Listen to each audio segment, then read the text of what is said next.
They say the right doors open when you're ready to walk through them. But what happens when you're just there to replace one, and someone asks you to stay? I wasn't expecting much when I showed up to fix the front door of a house tucked quietly at the edge of town, but by the time I packed up my tools, I'd been asked a question that echoed louder than any I'd heard before. What do you do when someone, standing there at 53, says, "Don't leave me alone tonight"? And for the first time in my life, I didn't know whether to run or stay. Before we jump back in, tell us where you're tuning in from. And if this story touches you, make sure you're subscribed, because tomorrow I've saved something extra. Special for you. The job had come in the usual way, a message through the app I use to pick up small repair gigs. A woman named Marlene had requested a front door replacement. It was an older house on Maple Hollow Drive, about 30 minutes from where I lived. The photos showed a slightly warped oak door with paint peeling at the bottom and a busted latch. She'd already purchased the new door, she said in her note, and just needed someone to install it. Easy work. I slotted it in for Tuesday morning and didn't think twice about it until I pulled up to the house and saw her standing there. She wore a pale blue sweater, and even from a distance, there was something delicate about her, like glass that had been carefully pieced back together. Her smile was polite but tired, and when she waved, it was more out of formality than excitement.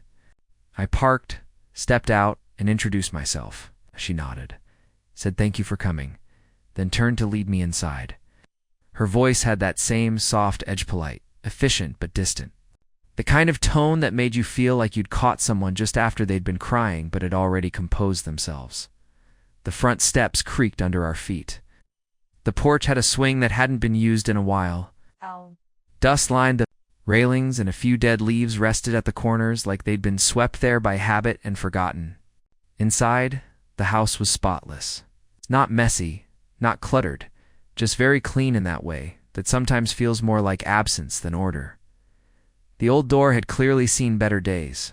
I gave it a quick inspection while Marlene stood to the side, arms crossed. I asked a few questions about the frame and whether the door she purchased was pre-hung, or if she just needed it mounted into the existing frame. She answered with short, precise replies, and though she was kind, I could tell she was keeping a distance, emotionally speaking. I was used to that. People hired strangers to fix things in their homes, and most of the time they didn't want to chit-chat. Still, something about her quiet presence stayed with me. After taking the measurements and confirming that the door she had in the garage would fit, I told her I'd start removing the old one. She nodded and disappeared down the hallway without a word. As I worked, I noticed little things, the photos that weren't on the wall, but on top of a cabinet like they'd been recently moved. The absence of personal touches in the living room, save for a pair of well-worn slippers beside the couch. A single coffee mug resting on the edge of the sink. The quiet wasn't just from lack of noise. It felt like the house itself was holding its breath. I removed the old hinges carefully, making sure not to damage the frame. It wasn't a difficult job, but it needed patience, especially if the wood had warped. I could hear faint music coming from the back of the house. Something soft, classical, the kind of music people play, not because they're listening to it, but because silence feels too heavy.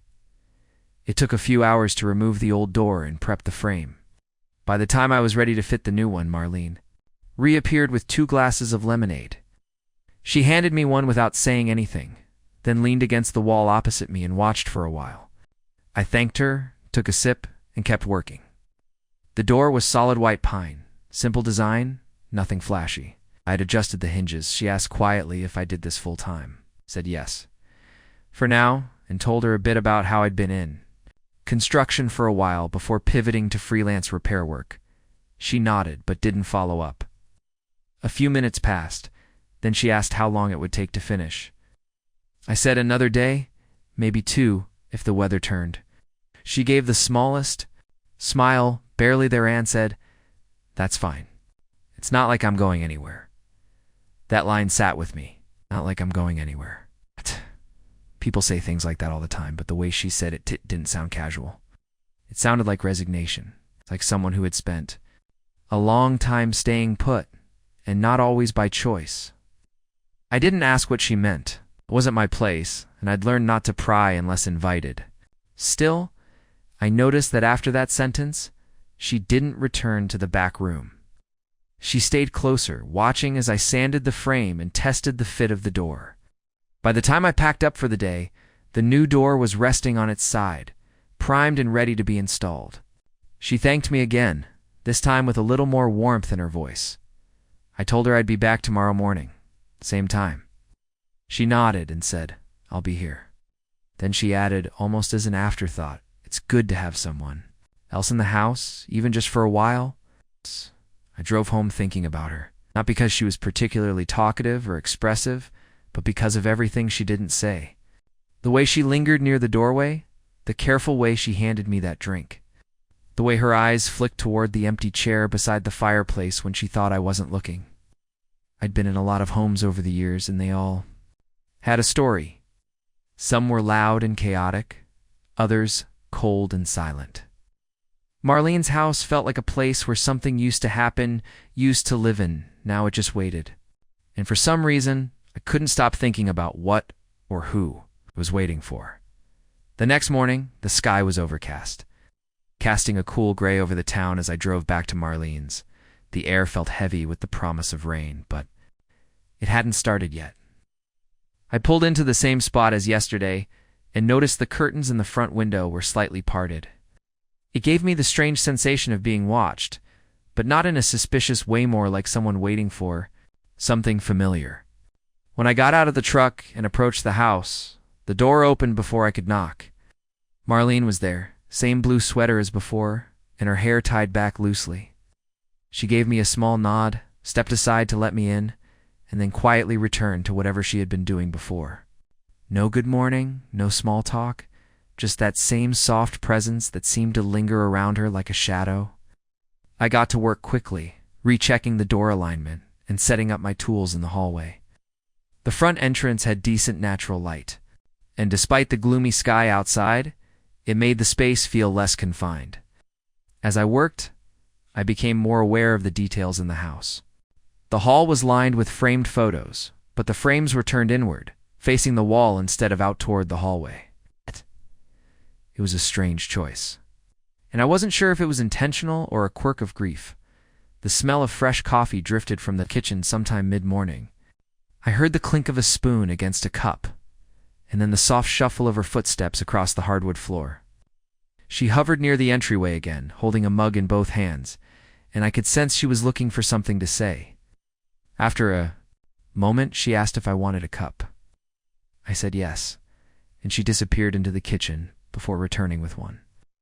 She handed it to me, and for the first time, our fingers brushed. Her hand was cold. She didn't pull away, but she didn't linger either. Just past the cup turned and leaned against the opposite wall while I sipped. It was good coffee. Strong, not too bitter. She mentioned offhand that her husband used to make it every morning like clockwork, and now she just did it out of habit. I didn't press her, just nodded and said it tasted like something made with muscle memory. That got the faintest laugh out of her, barely audible, but it was there, crack in the silence. I finished mounting the doorframe just before noon. The drilling echoed through the hall, and I saw her flinch slightly at the sound. She was used. Too quiet, I realized. Maybe too used to it. After cleaning up the dust and measuring the space for the strike plate, I let her know I'd need to finish the final fitting tomorrow. She surprised me by asking if I wanted to stay for lunch. It wasn't said like an invitation. It's more like a suggestion she hadn't decided on until the moment the words left her mouth. I hesitated, not out of disinterest, but because it felt like a door I hadn't expected to be offered. I agreed, and she turned and walked into the kitchen, leaving me to follow. The kitchen was simple white cabinets, a small round table, and a window overlooking a backyard that looked like it hadn't seen much life lately. A single wooden bird feeder hung from a tree branch, swaying gently in the wind. She moved with quiet efficiency, preparing sandwiches and setting 2 plates. We ate in silence at first. Not the awkward kind, but the kind that lets thoughts move freely. Then, without looking up, she started talking about how she and her husband bought the house 20 years ago.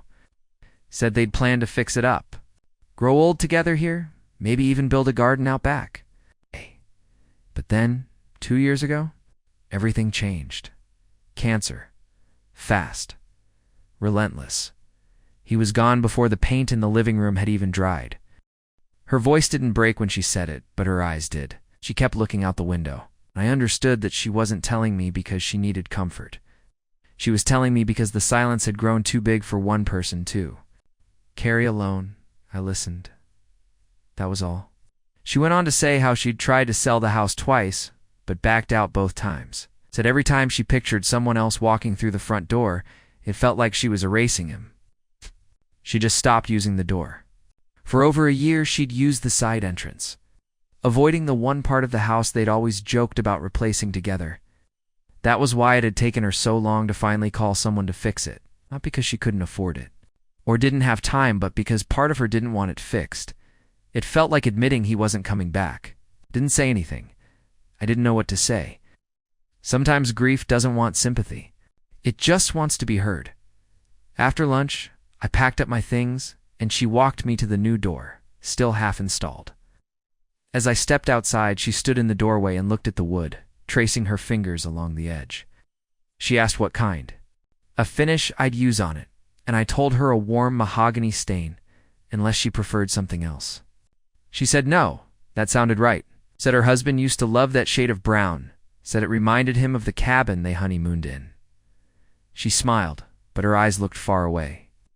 Then she thanked me again, this time holding the words a little longer. I nodded, told her I'd be back tomorrow, and walked to the truck feeling heavier than when I arrived. Preparing and narrating this story took us a lot of time.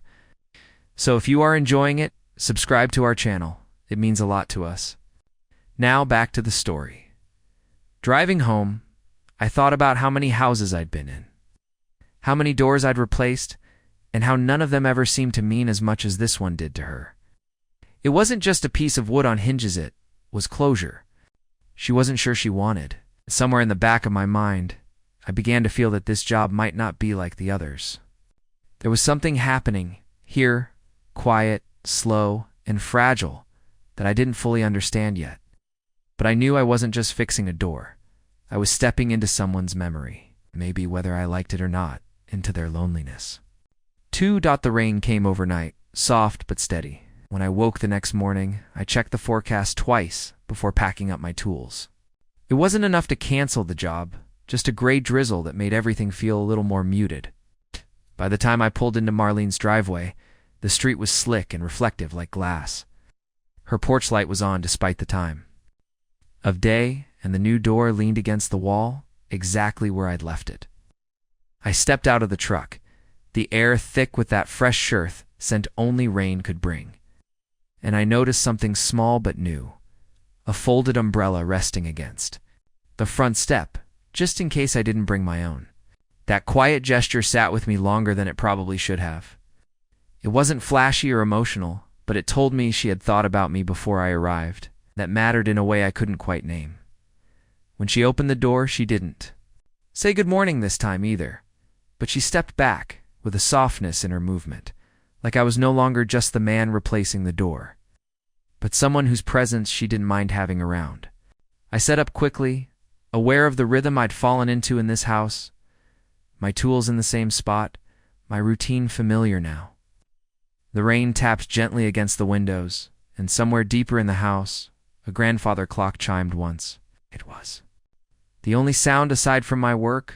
Marlene hovered for a bit, watching as I fit the door snugly into place and began anchoring it properly. She had a quiet way of existing near me without demanding anything.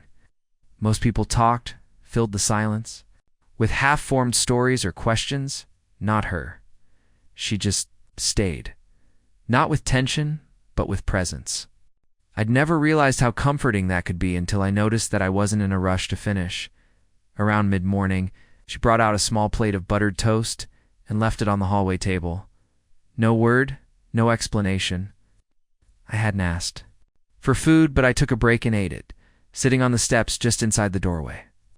From where I sat, I could see out into the rain-soaked street. Not a single car passed.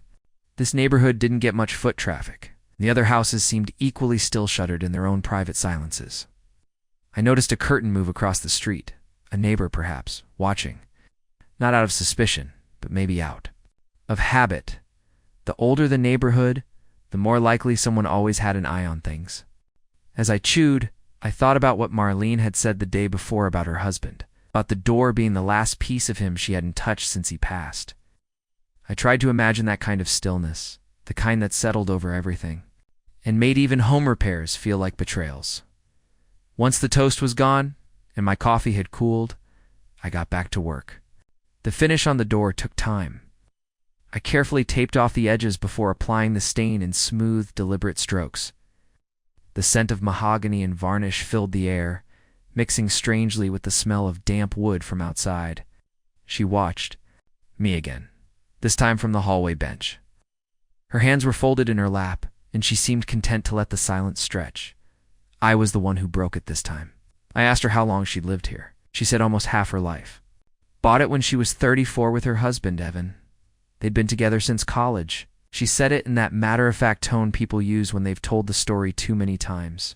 Still, I could hear the fondness in her voice when she mentioned how they'd chosen the house, not because it was perfect, but because it had character.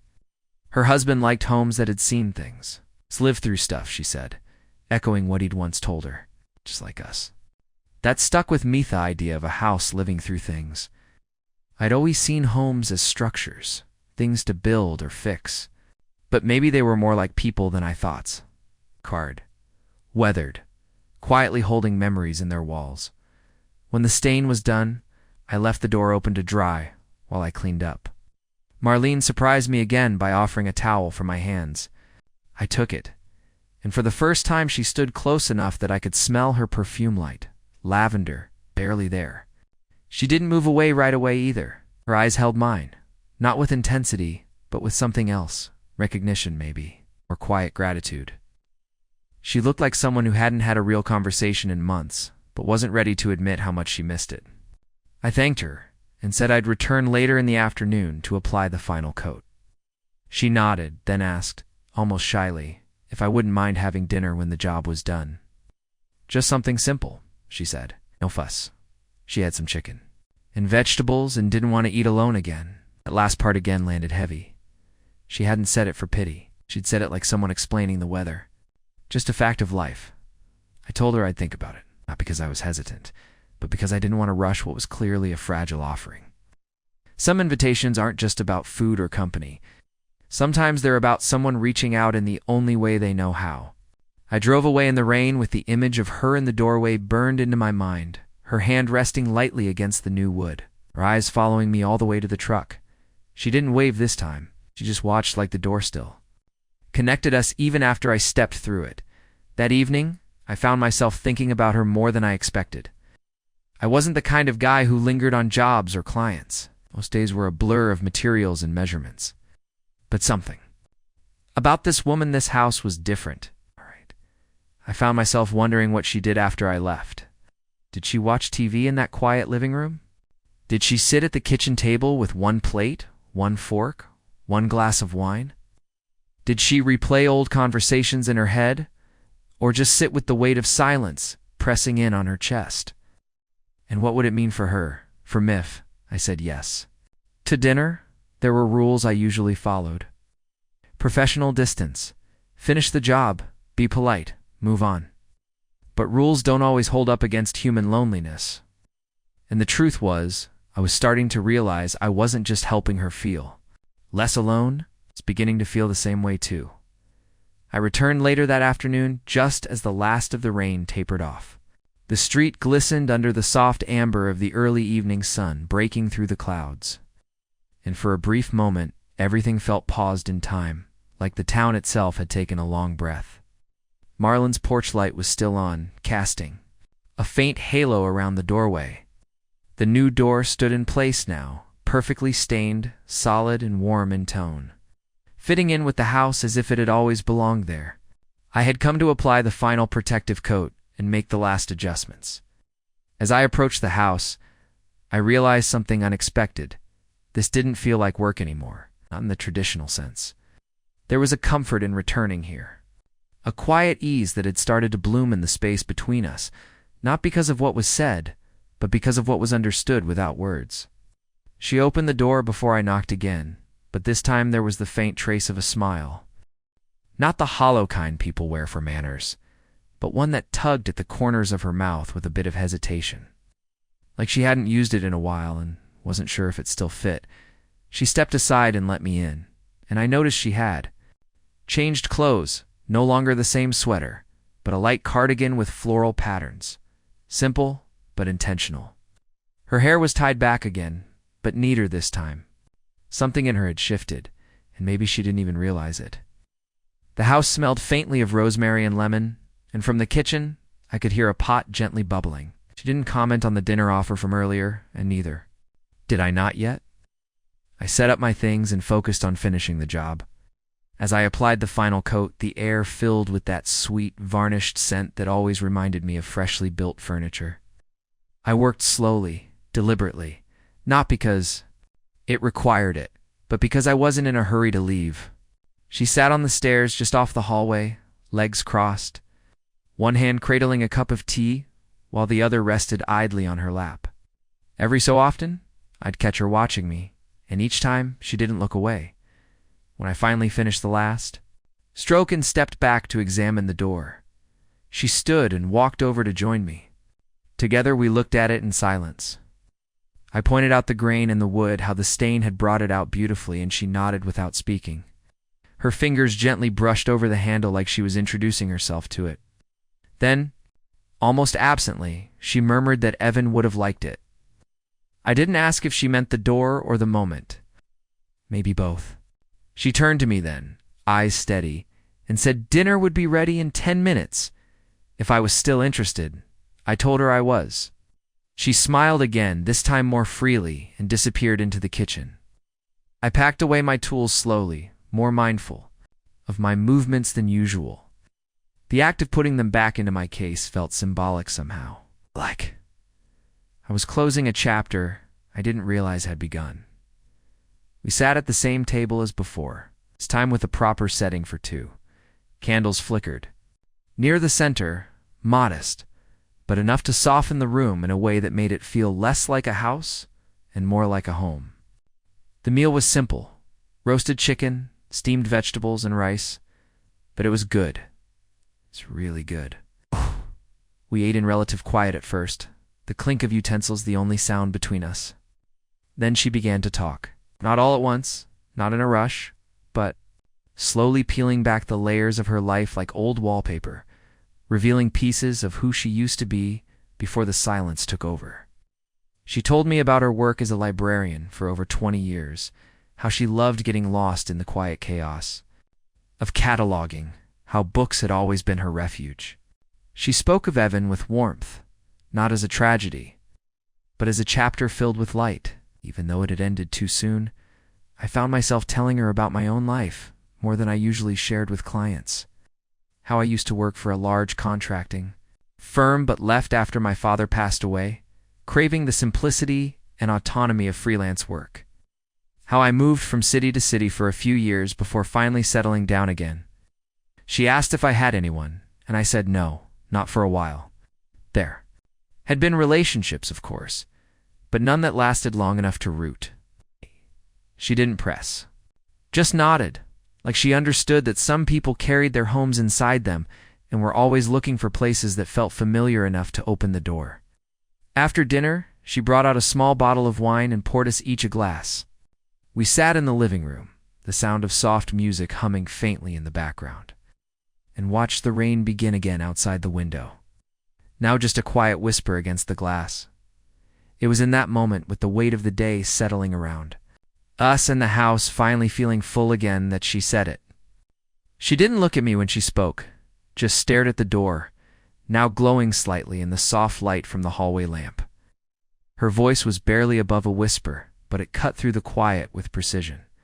"Don't leave me alone tonight." At first I thought I had misheard her.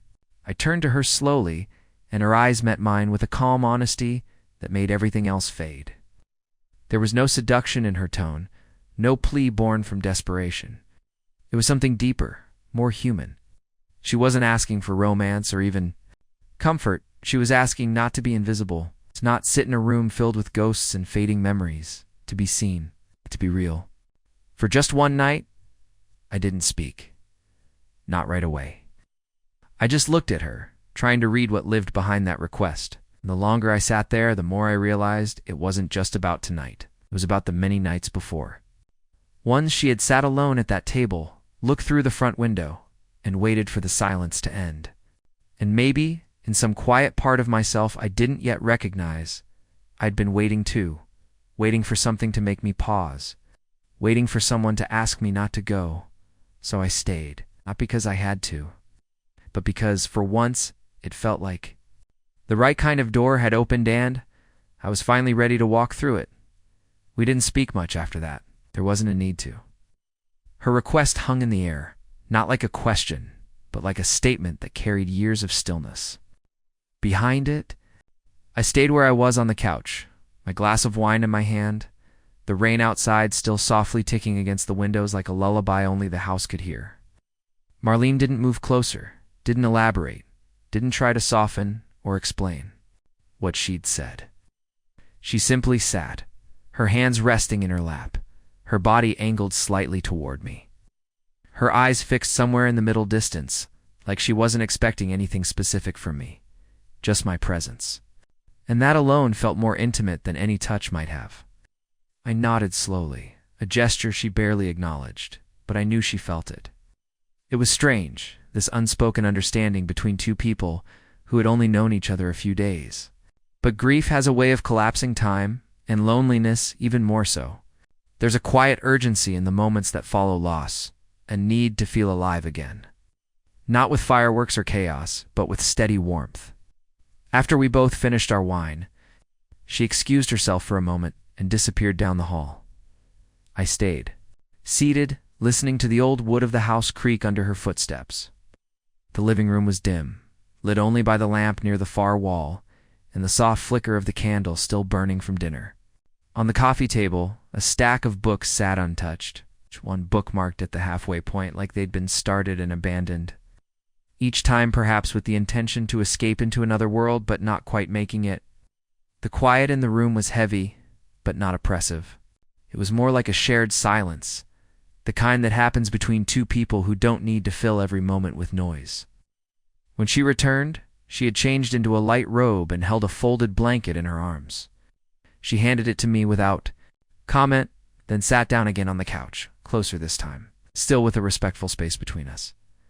I took the blanket, spread it across my legs, and for a few minutes, we just sat. The clock in the hallway ticked steadily. At some point, she reached over and turned off the lamp, leaving only the flicker of the candle and the gray glow of streetlights filtering through the sheer curtains. The shadows in the room lengthened, softened, and then, without a word, she leaned her head lightly against my shoulder. I didn't move, didn't shift or flinch or tense. I just let her rest there. Her breathing was slow, steady, and I could feel the weight of her presence melt slightly into mine, like a tide that had finally found a place to settle. She wasn't crying, she wasn't trembling. She was just there, needing to be close to something or someone real. And I understood. More than I thought I would. I remembered nights from my own past that felt like this. Long, quiet evenings, where the world outside continued spinning, but everything inside stood still.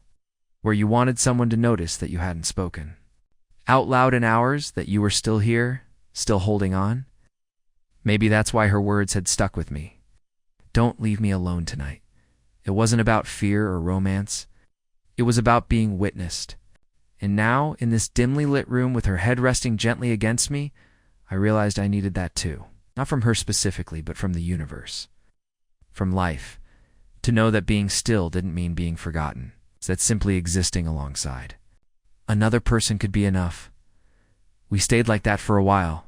I lost track of time. At some point, the rain stopped, replaced by the faint hum of wind rustling through the trees. The candle burned low, casting golden ripples along the edge of the ceiling. I could tell she was awake by the way her hand gently adjusted the blanket draped over her legs. She shifted slightly, then looked up at me. Her eyes weren't filled with longing, but with something softer, a quiet gratitude, maybe even a sense of relief. And without speaking, she stood, extended her hand toward me, and waited. I hesitated only a second before taking it.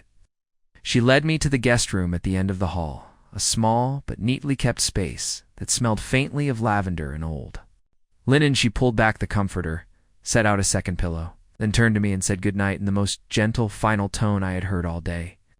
I slept deeply that night, more soundly than I had in weeks. The kind of sleep that only comes when your mind isn't racing and your body finally lets go of all the small tensions it normally carries. The quiet of her home, the soft weight of the blanket, the stillness of a place that had long forgotten what it felt like to have another heartbeat under its roof. All of it wrapped around me like a cocoon. And for the first time in what felt like forever, I didn't dream of unfinished projects, missed deadlines, or empty spaces. I didn't dream at all. When morning came, it did so quietly. No alarms. No sudden noise. Just the slow stretch of light, creeping through the slats in the blinds, and the distant sound of a kettle beginning to whistle. I lay there for a while before getting up, unsure of what the day would hold, or what would be expected of me now. I half expected her to be back in her usual blue sweater, turning to the pattern of yesterday, like the night had never happened. But when I stepped into the hallway, she was already at the small table in the kitchen, sipping her tea, a second cup waiting beside her. She smiled not just with her mouth, but with her whole face, and gestured for me to join her. No words about the night, no questions about what it meant. Just tea, toast, and the calm that comes with two people sharing space without needing to define it. We talked about ordinary things that morning. The changing seasons, her plan to repaint the hallway, the book she'd finally finished. There was no mention of the door, no mention of grief, no mention of what came next. Just quiet companionship. And maybe that was the beauty of it. Not everything needed to be labeled, explained, or packaged neatly. Some things, some moments, just are. And that morning, in her kitchen, with steam rising from my cup, and her humming softly to some tune only she seemed to know, I realized I wasn't ready to leave yet. Not because I was falling for her, not because I felt obligated, but because, for now, this place felt more like home than anywhere else I'd been in a long time. I stayed. Not because there was an agreement or expectation, but because something about the rhythm of that house had settled into me. What began as a simple overnight stay stretched into the rest of the weekend. Marlene didn't ask me to stay longer, and I didn't offer. But each hour seemed to pass with a kind of ease that made it hard to walk away. That Saturday morning, we worked side by side in the backyard. She mentioned offhand that the garden had been neglected since last spring, and I offered to help without thinking. The overgrowth was minimal, but weeds had crept into the corners of the raised beds. A few broken pots leaned against the fence, like forgotten relics, while she handed me a pair of gloves and a small shovel and set to work beside me. There was no awkwardness, no need to fill the air with small talk. We moved like two people used to their own silence, sharing it the way some people share a song. Occasionally, she'd tell me the name of a flower that had once grown in a certain patch, or the story behind a garden gnome that had lost its hat in a storm years ago. Her voice carried with it the kind of memory that softened even the most mundane details. I learned that Marlene used to grow herbs and tomatoes with her husband, and that he would bring in fresh basil just before dinner, pretending he'd foraged it from some mythical forest. She laughed when she told that story, the kind of laugh that came more from nostalgia than joy, but it was real. And when she turned to me, dirt smudged on her cheek and a wisp of gray hair curling loose from her braid, I saw a woman not buried in grief, but slowly emerging from it. I could tell the garden hadn't just been a hobby, it had been a ritual, a piece of the life they built together. And now, here she was, clearing it with me, letting someone new into that space. That trust wasn't loud or dramatic, it was subtle, intentional. After we finished, we sat on the back porch with 2 glasses of cold lemonade, clothes streaked with soil, our hands still smelling faintly of rosemary and earth. The sun had fully emerged by then, casting soft shadows across the lawn, and for a moment, the whole world felt suspended in quiet gratitude. She mentioned how rare it was to have company who didn't rush through things, who didn't treat time like a checklist. I didn't say much in response. I just nodded, because I knew exactly what she meant. In my line of work, everything was about getting in and getting out. Finish the job, collect the check, move on. But with her, each moment seemed to stretch. Open, asking to be felt fully before being left behind. That evening, she invited me to stay for dinner again, and I accepted without hesitation. We prepared it together this time. She chopped vegetables while I seared the chicken.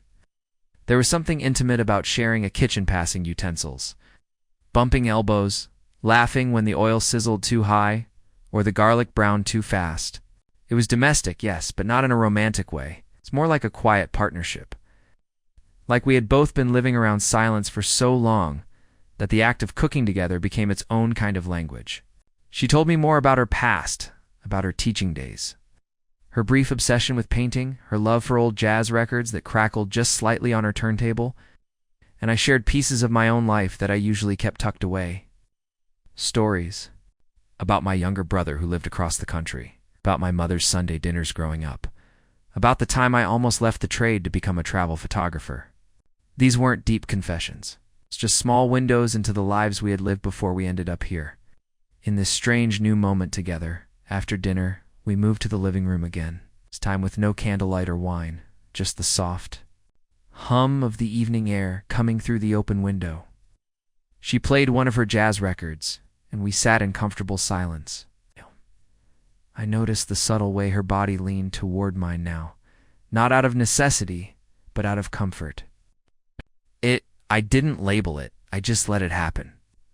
At some point, she turned to me and asked if I missed anything about the cities I'd worked in. I told her yes sometimes. The food, the lights, the energy. But not the noise, not the constant rush, not the feeling that everyone was moving a little too fast to notice the person beside them. She smiled at that and said, "Maybe that's why you ended up here." There was no suggestion in her voice. No hint that she expected this stay to stretch beyond what it already had, but her words lingered with me. That night, I slept in the guest room again. The sheets had been freshly laundered, the pillow fluffed. On the nightstand, she had left a folded towel and a small bar of lavender soap. Simple things, but thoughtful. And that thoughtfulness, so quiet, so precise, stirred something in me I hadn't felt in a long time. Not love, not attraction, exactly, but a sense of being looked after, cared for. Scene Sunday morning came gently. The house was filled with the smell of pancakes and the sound of the radio playing old hits from the 70s. I followed the scent into the kitchen, where she greeted me with a smile and a warm plate. No words were exchanged about the weekend as a whole. We just sat, ate, and let the sunlight fill the corners of the room. It was only later, as I packed up my things and loaded my tools into the truck, that I realized how hard it was to close. The door behind me, she walked me out, her hand brushing mine briefly as I stepped onto the porch. She didn't ask when I'd be back. She didn't make promises or push for more. But as I looked at the front door, the one I had replaced, the one she had stood behind for too many quiet nights, I understood something unspoken had changed. I told her I'd stop by later in the week to check on the finish and make sure everything was holding up well. She nodded, and then, after a long pause, she said, "You're welcome anytime, not just for the door." And then she turned and stepped inside. I stood there for a moment longer, letting the weight of that offer settle into me. It wasn't just kindness. It was an invitation into something more layered, more human. And as I drove away, I wasn't sure what that more would become. But for the first time in a long while, I felt okay not having all the answers. Monday came with its usual grind. The kind of mechanical rhythm I had grown used to loading the truck, checking addresses, making mental lists of materials needed, fielding calls from clients who wanted miracles done by yesterday. But even as I moved through my day, part of me remained in that house on Lavender Street. My hands measured, drilled, and sanded, but my mind kept drifting back to the soft clatter of dishes in Marlene's kitchen, the way sunlight stretched across her table in the mornings, the way her voice sounded quieter when she wasn't filling silence, just sharing it. I didn't usually let jobs linger in my head once they were done. I had a routine finish, move on, forget. But Marlene had made that impossible? Not through any grand gestures or complicated moments, but through the way she had let me in without demanding anything in return. I told myself I would check on the door midweek, make sure the sealant held up to the humidity, maybe oil the hinges, if needed. But we both knew that wasn't why I'd be returning. Wednesday afternoon, after finishing a small flooring job 2 towns over, I drove back to her street. It had rained again the night before, and the pavement still held that faint, damp shimmer that made everything look fresh, even if only for a little while. Her porch was swept, a small ceramic planter of daisies added beside the step that hadn't been there before. The door, the one I had installed, looked pristine, the wood rich and warm, the brass handle polished. I knocked gently, half expecting to be greeted by that same quiet calm I remembered. But instead, Marlene opened the door in a moment of flustered surprise, wearing an apron dusted with flour, strands of hair escaping her clip.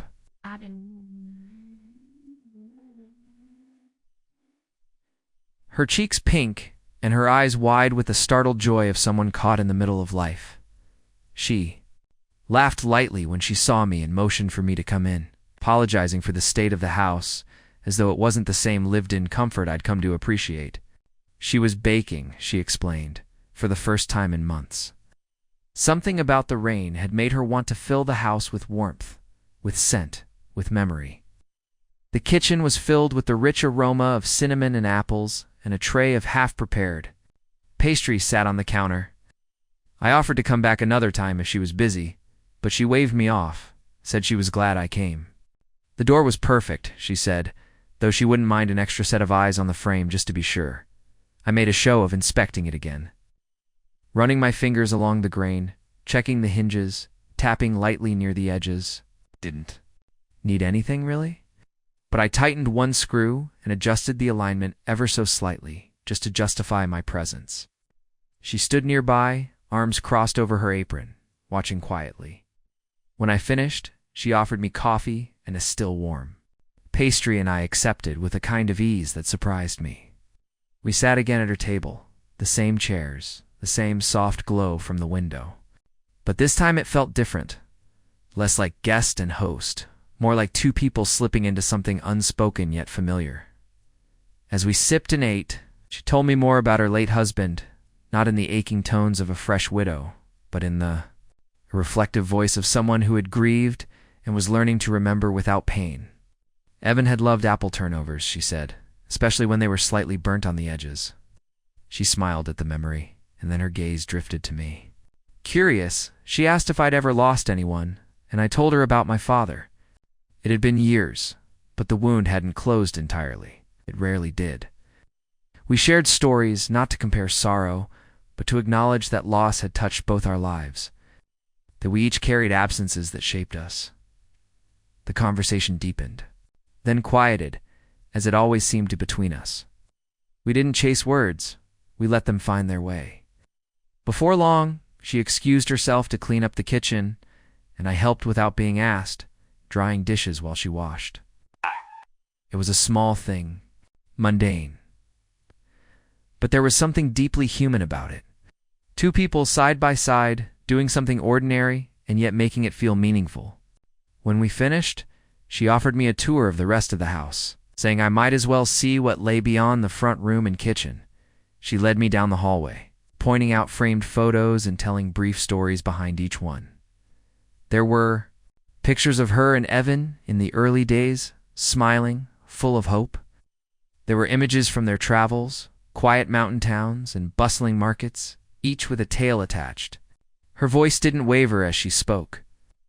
She had made peace with their story, even if the ending had come too soon. One room was filled with books and an old desk-her sanctuary, she called it. Another had a sewing machine covered in fabric swatches. She admitted she hadn't touched in over a year. The guest room where I'd slept was last. She paused outside it and looked at me with a mixture of gratitude and something softer. Almost reluctant. She didn't say anything, just nodded once, then turned back toward the living room. We sat again, and I could tell the light outside had shifted the late afternoon sun, stretching longer shadows across the floorboards. She asked if I had another job today, and I told her no, not until tomorrow. She smiled at that, then surprised me by asking if I'd stay for dinner. I said yes, before I had a chance to consider saying anything else. There was something easy about saying yes to her. Not because she asked for much, but because it felt like the answer had already been written somewhere between us. We made dinner together, again nothing fancy. It's just grilled vegetables, pasta, and a bottle of wine she'd been saving for a special occasion. She laughed when she pulled it down from the cabinet and said maybe today counted. The meal was slow, not in preparation, but in consumption. We savored the food, the conversation, the moment itself. And when dinner was done and the plates were cleared, we didn't move far. She stayed at the table, swirling the last of the wine in her glass, her eyes distant but not sad. She spoke then, softly, about the years she'd spent trying to pretend she was fine. How grief had made her good at putting on a smile, at answering questions without giving anything away. But lately, she said, she'd grown tired of pretending, of waiting for time to heal what it never truly touched. I didn't respond. I didn't need to. Instead, I reached out, my hand resting gently over hers. Her fingers tensed, then softened. Beneath mine, it wasn't a romantic gesture. It was an acknowledgement, a way of saying, I hear you, without disrupting the fragile quiet that had become our language. She squeezed my hand back, and then, as if that moment had settled something, deep within her, she rose and walked toward the living room. I followed. She turned on a single lamp, the same one from that first night, and sat down beside me on the couch. There was no need for music, no need for distraction, just presence, just stillness.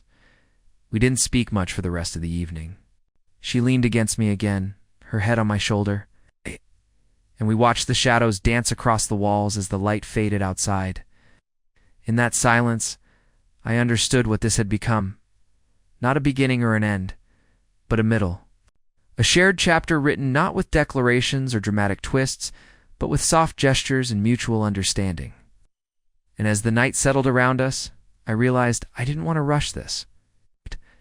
Whatever it was becoming, it deserved to unfold in its own time. The next morning I woke earlier than usual, the faint light of dawn just beginning to press through the edges of the blinds in the guest room. The quiet in the house was complete, undisturbed even by the soft creaks of old wood that had become familiar. I lay there for a moment, listening to the silence, not in a rush to break it. Something about this house, this woman, this strange, unfolding connection between us had all asked to be felt slowly, like the first breath after a long dive. I got up and made my way to the bathroom, washing my face with cold water that jolted me into full awareness, then padded down the hallway, toward the kitchen. The door to Marlene's bedroom was slightly ajar, and I paused, listening. Nothing. She was still asleep. I moved into the kitchen and started a pot of coffee, not because I needed it, but because I wanted her to wake up to that smell the same way she had created comfort for me. I wanted to return it in small ways that mattered more than grand gestures ever could. The coffee finished brewing just as I heard soft footsteps coming down the hallway. She appeared wearing a loose sweater over her nightgown, her hair tied back messily, her eyes still adjusting to the light. She smiled sleepily and muttered something about the smell dragging her out of bed. I poured her a cup and we sat at the table, neither of us saying much at first. No. It was a different kind of silence, now familiar, like a well-worn blanket, that you didn't have to explain or justify. After a few minutes, she looked at me with an expression I couldn't quite read. There was something in her eyes, gratitude maybe, or surprise at how icily we had fallen into this rhythm. She told me she hadn't shared her mornings with anyone in years, not since Evan, and not even with friends. That mornings were her private moments, her time to feel grounded before the world knocked on her door. I nodded, understanding more than she knew. I was a man who lived in mornings, early calls, early commutes, early tools in hand. But they were always solitary, always functional. This was different. She asked what my day looked like, and I told her I had 2 appointments across town, nothing complicated. just small repairs, a mailbox post, and a leaky kitchen pipe. I offered to come by afterward to check the door frame again, joking that I wasn't convinced it didn't need another round of sanding. She laughed, the sound unguarded, and said she wouldn't mind the company again if I was free. I left after breakfast, a brief hug exchanged at the door. The kind that said we weren't ready to define anything yet, but that we also weren't pretending this was ordinary. As I drove away, I felt it again, that lingering pull, like some part of me was still inside that house, still seated at the table sipping coffee beside a woman who didn't try to be anything but herself. The day passed uneventfully, but I moved through it with a strange sense of anticipation. Each job felt like something I was completing, not just for a client, but to clear the way back to something I didn't want to lose momentum with. I thought about her stories, her laughter, her quiet stares out the window, and the way her presence made me feel not just seen, but settled. I stopped by a small grocery store before heading back. Picking up a few things I remembered she liked: grapes, sharp cheddar, a bottle of dry white wine, and fresh rosemary. I didn't plan a dinner, but I figured we'd find something to do with it. When I pulled up to her driveway, the sun had just begun its slow descent, casting long golden stripes across the roof and hedges. She was on the porch, watering the plants I had helped her repot, and when she saw me, her face lit up, not in surprise, but in welcome. She took the bag from me and raised an eyebrow as she peeked inside, teasing me for remembering the cheese. I shrugged, pretending it was coincidence, though we both knew better. We spent the next hour preparing a simple meal together: rosemary chicken, a salad with grapes and nuts, and a crusty loaf of bread she warmed in the oven. It wasn't fancy, but it felt like a feast, like something people shared when they were building something unspoken together. We talked more during this dinner than we had the last, sharing pieces of ourselves that had been buried under years of routine and solitude. I told her about the woman I almost married in my late 20s, how we drifted apart not from anger but from misalignment. She told me about a miscarriage she'd had in her early 30s, how Evan had held her through the grief but never fully recovered himself. These weren't things you shared with just anyone, but somehow in this space it felt right. After dinner, she put on another record, this one bluesy and slow, full of long, drawn-out notes that matched the pace of the evening. We moved to the living room again, sitting closer this time, not by design, but because it felt natural. Our shoulders brushed once, then again, and eventually stayed that way. Oh. She looked at me and said softly that she hadn't expected any of this, that she thought her days of companionship, of new connections, of someone wanting to stay for no reason other than wanting to be, they were long over. I told her I hadn't expected it either, that I was used to people hiring me for a job, paying me and forgetting me, that being wanted beyond utility was something I didn't know how to process. She reached for my hand, and this time I took hers with certainty. The moment stretched. Her grip was firm, warm, a grounding force. Hadn't realized I'd been missing. Then, gently, she leaned her head against my chest, and I wrapped an arm around her shoulders. We stayed like that as the record played, its final notes crackling softly before fading into silence. The room dimmed with the setting sun, but neither of us reached for a light. We didn't need to see clearly to know where we were. Her breath was steady, her body relaxed against mine, and I found myself matching her rhythm without effort. The tension I carried, years of it, seemed to melt into the space between us. Eventually, she whispered that she wasn't ready to fall in love again, but she also wasn't ready to keep sleeping alone, that maybe those two things didn't have to contradict each other, that maybe there was something sacred about simply being held, even without the promise of forever. I didn't respond with words. I just pulled her a little closer and rested, my chin lightly on her hair. I wasn't sure what we were. I didn't need to define it. All I knew was that the weight of her against me felt like something I hadn't known I needed. And as the room darkened and the night wrapped itself around us once more, I understood this wasn't just about replacing her front door anymore. It was about opening one that neither of us had expected to find still unlocked. The next morning, I didn't leave right away.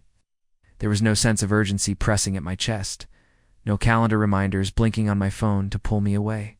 Instead, I woke to the sound of birdsong filtering through the half-cracked window in the guest room and the faint aroma of brewed coffee winding its way down the hallway. Lay there for a moment, unmoving, the softness of the pillow beneath, me anchoring me in place. Outside the sky was a soft, pale blue, streaked with the faintest hues of dawn. And for the first time and longer than I could remember, I felt no rush to be anywhere else. I eventually got up and padded toward the kitchen, finding her already seated at the table with a cup in her hand and her reading glasses perched low on her nose. The newspaper was folded in front of her, but she wasn't reading it. She was just staring at it, absent-mindedly stirring her coffee in slow, rhythmic circles. When she looked up and saw me, she smiled not wide or performative, but with a warmth that felt like it had been waiting just for me. She poured me a cup without asking and gestured to the chair across from her. We sat in that same quiet that had somehow become our language. I asked her if she slept well, and she nodded, said it had been the best rest she'd had in years. Like something in the house had finally settled. I didn't push further. I just sipped my coffee and watched the sunlight creep across the table, inch by inch, warming everything it touched. After breakfast, she asked me to help her move a bookshelf in the living room. It was a small task, the kind I usually wouldn't even remember doing hours later. But as we shifted the weight together and maneuvered it against a new wall, she paused and pointed to a box of old photo albums that had been tucked beneath. She knelt down, opened one, and began flipping through the pages with a quiet reverence. Without invitation, I joined her, sitting on the floor as she narrated names and places from years gone by. There were road trips, family barbecues, Christmas, mornings with wrapping papers scattered like confetti. Her fingers lingered on one photo, longer than the others, a picture of her standing beside Evan in front of a lake, both of them smiling, her hair caught in the breeze. She said they used to go there every summer, that they'd take the canoe out early in the morning before the fog lifted. I asked if she'd been back since he passed. She shook her head, said it wouldn't feel the same without him.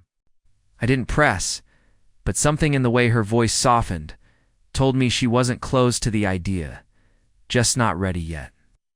We sat there a while longer, flipping pages, sharing small stories. Then, without needing to explain, she closed the album, tucked it gently back into the box. We placed it on the new shelf like it belonged there all along. The rest of the day moved with the same kind of unspoken flow. We took a walk around the neighborhood just before lunch, slow-paced meander, where she greeted the few neighbors she still talked to and pointed out which houses had changed owners, which gardens used to be prettier, and which mailbox had been run over twice by the same delivery truck. Her commentary was dry, occasionally biting, but always laced with affection. It gave me a deeper sense of the community she lived in, and the quiet grief of someone who had watched it change without her. At the corner, we stopped to rest on a bench beneath an old tree, its branches thick with leaves and whispering softly. In the breeze, she leaned back, tilted her face toward the sun, and let out a long breath. I followed her lead, and we sat like that for what felt like a long time, saying nothing, sharing everything, back at the house. We made a light lunch leftovers. From dinner, fresh fruit, a bit of cheese-and sat on the porch while we ate. A soft breeze rustled the wind chimes that hung near the door, and somewhere in the distance, a lawnmower buzzed faintly, giving the afternoon a sense of lazy suburban normalcy. After we finished eating, she stood and stretched, then turned to me with that same look from the night before, uncertain, a little vulnerable, but open. She said she hadn't planned on any of this. She wasn't sure what it meant or where it was going, but she felt lighter somehow, less alone, and she wanted to know if I felt the same. I told her I did not in the way people say it to be polite, in the way you say it, when something inside you aligns with someone else's rhythm. We spent the rest of the afternoon reorganizing. Her living room, moving furniture, dusting shelves, rediscovering things she had forgotten she owned. At one point, we found an old record tucked behind a stack of magazines, still in its sleeve but slightly warped from years of neglect. She smiled as she turned it over in her hands and said it was one of Evan's favorites. The turntable, and despite the crackles and skips, The song poured into the room with a kind of warmth that settled deep into the walls. She closed her eyes and swayed gently, lost in memory, and I just watched, not wanting to interrupt the moment, grateful just to witness it. That evening, we didn't cook. We ordered Chinese food from a place down the road and ate it straight from the cartons. Our legs tucked beneath us on the couch, the TV flickering in the background with an old black and white film neither of us really paid attention to. She rested her head on my shoulder again, her hand finding mine without effort, and we sat like that until the credits rolled. It was the kind of evening that didn't demand excitement or definition. It just was. It was enough. Later, as I stood to leave, she walked me to the door and paused, her hand lightly touching my arm. She looked up at me and said she didn't want to overthink this, didn't want to ask questions that didn't have answers. But she also didn't want to go back to the way things were before. She asked quietly if I'd stay again, not because she needed protection or comfort or companionship, but because she simply didn't want to be alone tonight. Not at 53, not after everything. I didn't hesitate. I reached for her hand, gave it a gentle squeeze, and nodded. We didn't say anything. More, she led me back inside, and we turned off the lights together. The bedroom was dimly lit, the soft glow from the hallway casting gentle shadows across the walls as we stepped inside. She didn't rush ahead or linger behind. We moved together, quietly, as though any loud noise might startle the fragile calm. That had settled between us. The bed was already made, the sheets neatly tucked, and there was a single book resting on her nightstand, a novel, worn at the edges, the kind people read slowly and return to for comfort more than entertainment. She reached for the bedside lamp and turned it off, plunging the room into a softer darkness, broken only by the light from the half-open door. Then she turned to me, and without a word, lifted the covers and climbed into the left side of the bed. The space that had once belonged to someone else, but now welcomed me like I'd always been meant to be there. I followed, careful not to disturb the quiet, careful not to treat this as anything other than what it was to people who didn't. Want to sleep alone tonight? We lay there in silence for a few moments, a kind of silence that carried weight and warmth at the same time. Her shoulder brushed mine, and then her hand found its way into the space between us, open, waiting. I reached for it, and our fingers intertwined naturally, like this was something we'd done 100 times before. There were no words, no declarations, no promises whispered in the dark. Just presence, just breath.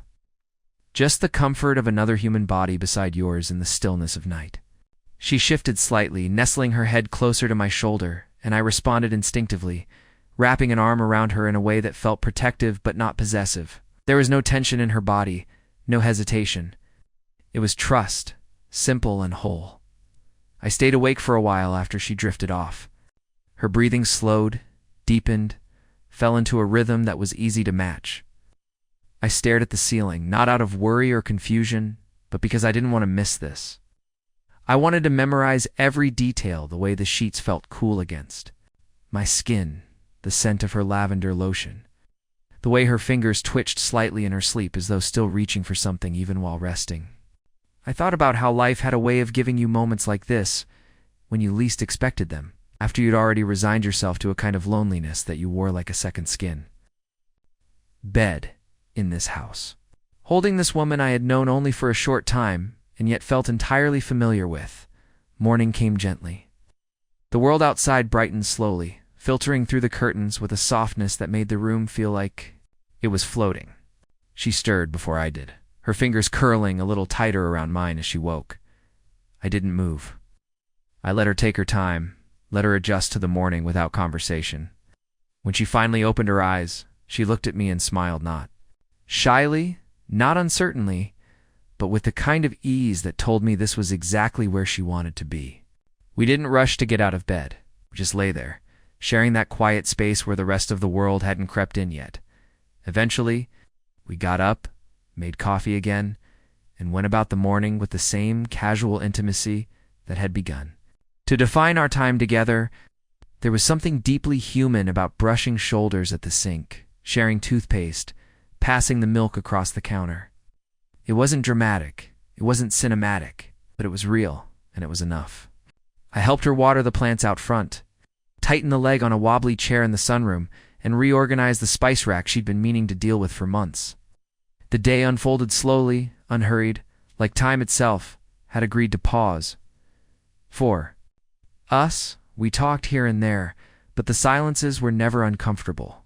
In fact, they felt fuller than most conversations I'd had in recent years. That afternoon, as I was gathering my things to head out and take care of a client appointment, she walked me to the door again. She didn't ask when I'd be back this time. She didn't have to. We both knew I would return. She just touched my arm lightly and said thank you, not for anything specific. Just a soft acknowledgement of everything this had been and everything it was becoming. I nodded, said I'd see her soon, and stepped out into the crisp air that still smelled faintly of fresh rain and earth.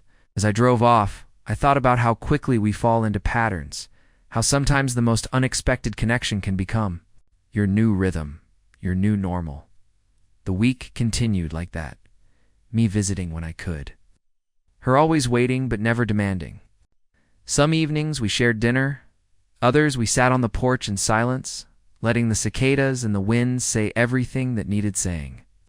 One night she read aloud to me from her favorite novel, her voice steady and low, the cadence soothing. Another night we danced in the kitchen to an old blues record, the floorboards creaking beneath our bare feet. Didn't label anything. We didn't outline a future. We were just there, in the present, and it was more than enough.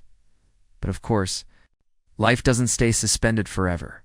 One evening, as we sat watching the sun dip behind the row of pine trees that bordered her yard, she turned to me with a look I hadn't seen before, distant, almost hesitant.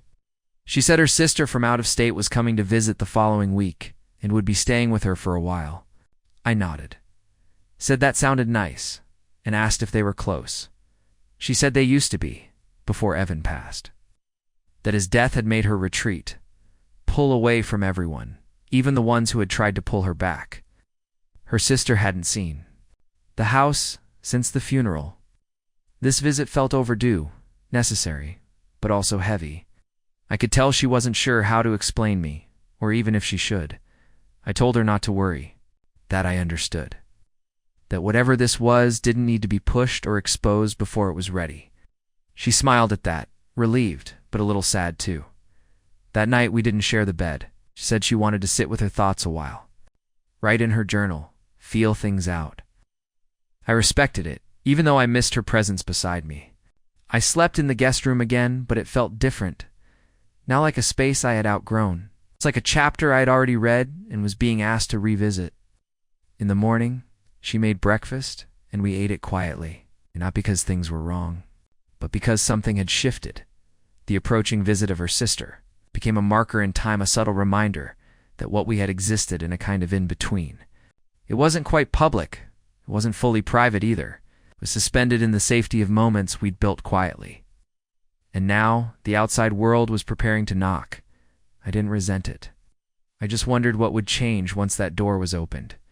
For now, though, I cleaned up my plate, kissed her temple gently before heading out, and promised to call the next day.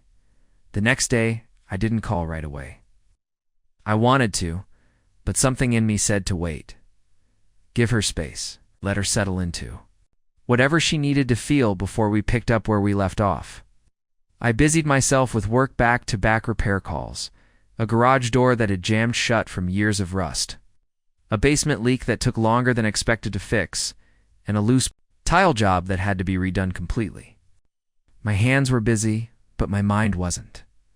It kept drifting back to her, to the quiet of her house, to the weight of her head on my shoulder. And that night she looked at me and whispered that she didn't want to be alone at 53. Those words had rooted themselves inside me, not as a plea, not even as an invitation, but as truth. A truth that maybe she hadn't even meant to share, but that hung between us still, shaping everything that came after. That evening I found myself driving past her street without planning to. My truck slowed down as I approached her house, headlights dim in the blue dusk.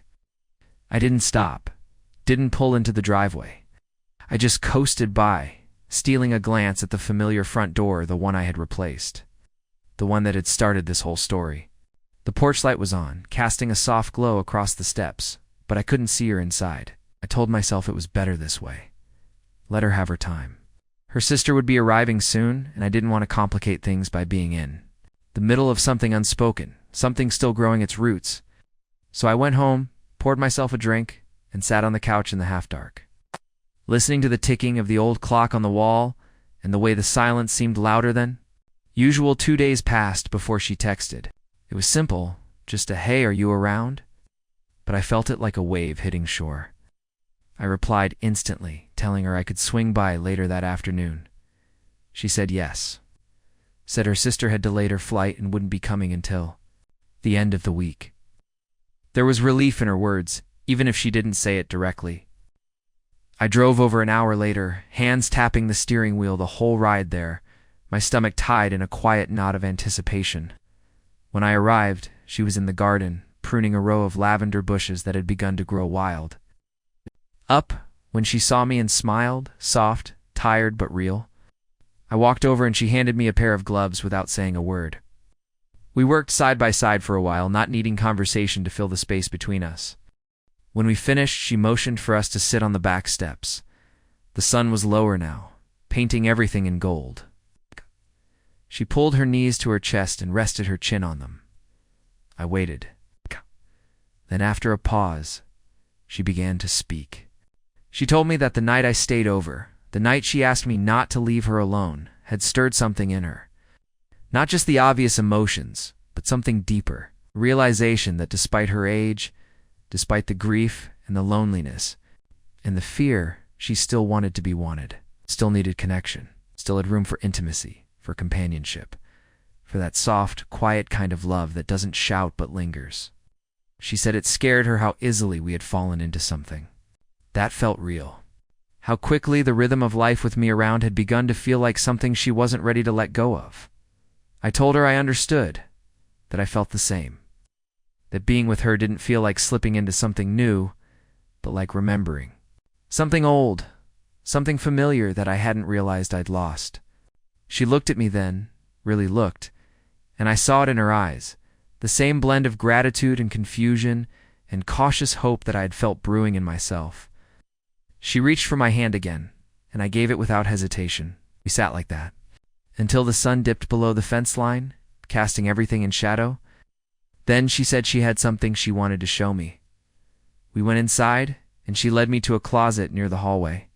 From the top shelf, she pulled down a small wooden box, weathered and locked with a tiny brass latch.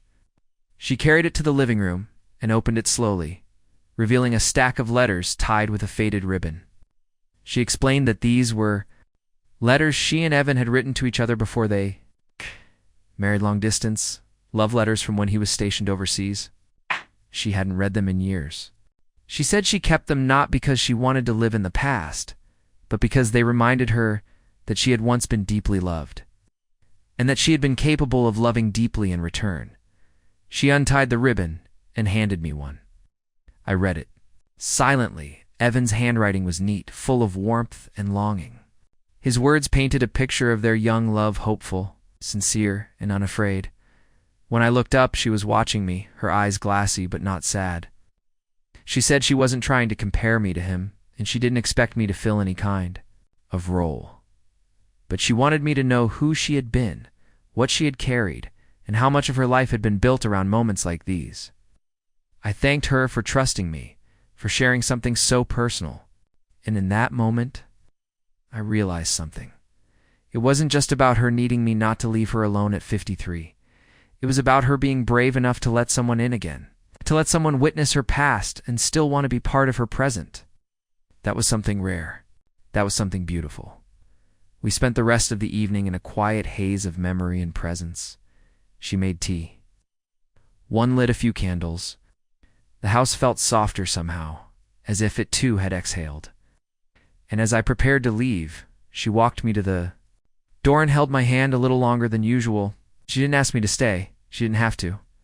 I told her I'd be back tomorrow. She smiled and said she'd leave the porch light on, just in case. The next day arrived with a quiet sort of anticipation, like the hours themselves knew something had shifted. I got up early, even though there was no strict schedule demanding. I showered, shaved, and pulled on a fresh shirt, without thinking twice. I wasn't meeting a client or heading to a job site. I was just going back to her house, but it felt different now. The way the air felt heavier with meaning. The way a simple visit began to hold weight. I picked up a small bouquet from a roadside. Flowers stand on the way, nothing fancy, just sunflowers and a few sprigs of baby's breath. It's the kind of thing that looked like it had been arranged by accident, but still made you smile. I didn't even know if she liked sunflowers. I just hoped she'd see the thought in them when I pulled up. Oh. She was already on the porch, wearing a loose gray sweater and holding a steaming mug of something that smelled faintly of cinnamon. She waved before I even got out of the truck, and as I approached, she raised the mug and grinned. I handed her the bouquet without a word, and she looked at it with surprise, her fingers brushing the petals, as if they were too delicate to touch outright. She didn't say thank you, didn't need to. She stood, opened the door, and gestured me inside with the kind of ease that made it feel like I'd lived there for years. Oh. The house smelled like bread and lavender and that faint undercurrent of something uniquely hers. Homey and human. We sat at the kitchen table. The morning light pouring in through the wide window, casting streaks across the floor. She asked about my day, my work, whether I'd had breakfast. I told her about the woman in town whose garage door collapsed entirely after she backed into it for the second time that month. She laughed, a soft, unguarded sound that danced between the cabinets and landed somewhere between us. I liked her laugh. It wasn't youthful in that breathless, rehearsed way. It was real, lived in, touched with the kind of honesty that only comes from someone who has earned every line on her face. After breakfast, we sat in the sunroom sipping coffee and thumbing through an old home improvement magazine she found. In a drawer, she pointed to a photo of a remodeled bathroom and said she'd always wanted one with a skylight and heated floors. I told her I'd install one, half joking, half serious. She gave me a look that said, "Careful, I might hold." "You too." That. But it didn't feel like banter. It felt like a seed being planted. A gentle, unspoken question. What would it look like if this continued? If our connection grew roots and started taking up space beyond these passing days? And in the early afternoon, I helped her rearrange the furniture in the guest room. She said she wanted to make space for her sister's visit. But there was something in the way she fussed over every detail that told me it was more than that. She was nervous. Maybe not about the visit itself, but about what it meant. Her world was expanding again, changing, inviting people back into it. That wasn't easy, especially after years of quiet. Changed the sheets, fluffed the pillows, wiped down the windows. I asked if she needed anything else, and she hesitated before saying she wanted to go through some of the boxes in the attic. The attic was cramped and dusty, the air thick with memories. We climbed the narrow stairs slowly, our feet creaking with every step. She opened a few boxes, pulling out old sweaters, forgotten Christmas decorations, and a stack of vinyl records that hadn't seen a needle in decades. One box, smaller and heavier, she opened with careful hands. Inside were mementos, letters, trinkets, a photo album from a trip she and Evan took to Paris in the early 90s. She handed it to me and sat on a trunk nearby. I flipped through the pages, stopping on a picture of the two of them standing in front of the Eiffel Tower. Her eyes sparkled in the photo, full of youth and wonder, and his hand rested on the small of her back, with a kind of familiarity that comes only from deep, time-worn love. She watched me take it in, then said quietly that it had been their honeymoon, that the trip had been full of laughter, cheap wine, and arguments about directions that always ended in kisses. She said Evan had been the kind of man who made her believe in simple things, holding hands in public, cooking dinner together on a Tuesday night, dancing barefoot in the living room. Her voice didn't break as she spoke. She wasn't crying, was remembering. And I understood then that this wasn't about clinging to the past. It was about honoring it. Oh. Need me to be Evan? She didn't even want that. She just wanted to be known again. Wanted her stories to land somewhere instead of echoing into silence. We carried a few of the boxes down together, setting them by the hallway closet to sort later. She said we could donate most of it, maybe keep a few things for memory's sake. As we passed the living room, she stopped at the mantel and adjusted a small framed photo, one of her and Evan. Yes, but next to it now was a new photo. A Polaroid she had taken the other night while I was fixing the light in the sunroom. I hadn't even realized she'd snapped it. It was candid me squinting at the fixture, one hand in the air, the other holding a screwdriver. Not glamorous, but real. She had placed it beside Evan, not replacing him, but making room. That image stayed with me all evening that night. We sat out back again. Sky was velvet dark, stars blinking in slow rhythm above the treetops. She leaned against me, her head resting just beneath my chin, and neither of us said anything. For a long time, eventually, she asked if I was scared. I asked of what. She said of starting something like this. Whatever this was at our age. I told her yes, of course. But I was more scared of going back to how things were before. Of going home to empty rooms and quiet dinners, of walking through life with no one to share the in-between moments with. She nodded and whispered that she felt the same. Then, that backyard under the stars, with the night humming softly around us. I reached for her hand and told her I didn't know where this was going, didn't have any answers or timelines. But I wanted to keep showing up, day by day, hour by hour, however she'd let me. She turned to me, eyes shining in the moonlight, and whispered that was enough. That for now, showing up was more than enough. The following morning came with a shift in the air, not a storm, but the kind of subtle change that only people who pay close attention notice. A quiet murmur of something about to arrive. Her sister was due that afternoon, and although she didn't say it outright, I could see it in the way she moved, in the way she brushed her hair back tighter than usual and checked the guest room twice. The rhythm we had so effortlessly fallen into over the last several days was about to be interrupted, maybe just for a moment, maybe for longer. We didn't talk much that morning. She brewed the coffee while I fed the stray cat that had taken up residence near her shed. When we sat down at the table, we were still comfortable. But there was something underneath it, a quiet awareness that we were on the edge of a different phase. We went about the house making small adjustments stiding. Here, wiping down a mirror, fluffing the pillows again, even though they didn't need it. She pulled out 2 wine glasses from the cabinet and then paused, setting them down with a sigh and saying maybe one was enough. I didn't push.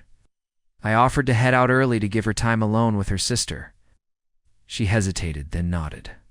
Not because she wanted me to leave, but because she needed to make space for something else to return. Closure, perhaps, or reconnection. I gathered my tools and coat while she stood by the front door, arms crossed loosely over her chest like she was holding something in. When I turned to say goodbye, she stepped forward and kissed me. Not rushed, not dramatic. Just a quiet kiss, full of everything we hadn't said that morning. Her sister, Carrie, arrived a few hours later.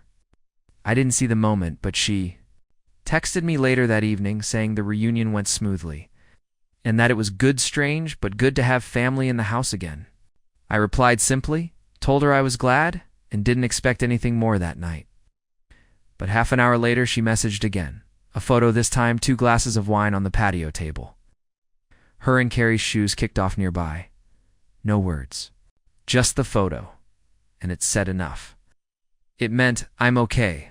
Or maybe, I'm thinking of you. Or just, you're still part of this. I went to bed that night with a strange mix of feelings: relief, longing, a touch of jealousy I didn't want to admit. Not jealousy of her sister, but of the version of her life that existed before me. It's the one that still had roots. The next few days passed quietly. We didn't see each other. Few scattered texts here and there, updates about Carrie's favorite casserole recipe. A photo of an old family album they'd been flipping through. A message about how Carrie had insisted on repainting the porch railings, even though no one had asked her to. I kept myself busy, throwing myself into work projects that didn't need as much attention as I was giving them.